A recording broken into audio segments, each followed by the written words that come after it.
चाललेली असो, ओळखीचा असो, अनोळखी असो, कसाही असो, तुम्ही एखाद्या ट्रक समोर एखादी दिंडी असेल, त्या दिंडीमधून जर वाट काढायची असेल तर तो ट्रकवाला हॉर्न मारून मारून जेव्हा थांबतो तेव्हा तो बाहेर मुंडकं काढतो आणि बाकीची हाक नाही मारत, हो दादा, हो काका, बाजूला व्हा. तो म्हणतो, हो माऊली, तुम्ही बाजूला व्हा. तो माऊली रूपाने संभवतो.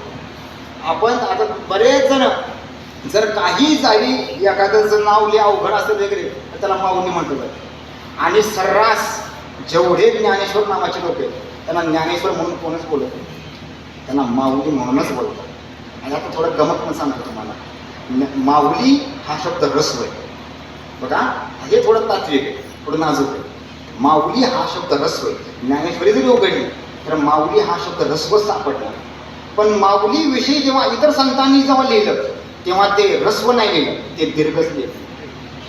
बघा, माऊलीतला ऊ जो आहे तो मराठीमध्ये ऱ्हस्व आहे, पण माऊली विषयी लिहिताना बाकी सगळ्या संतांनी तो दीर्घ लिहिलेला आहे. कारण की सगळ्या संतांना मान्य आहे की माऊली या नावात सुद्धा एक अक्षर कमी नाही आहे, ते ऱ्हस्वही नाही आहे, ते दीर्घच आहे.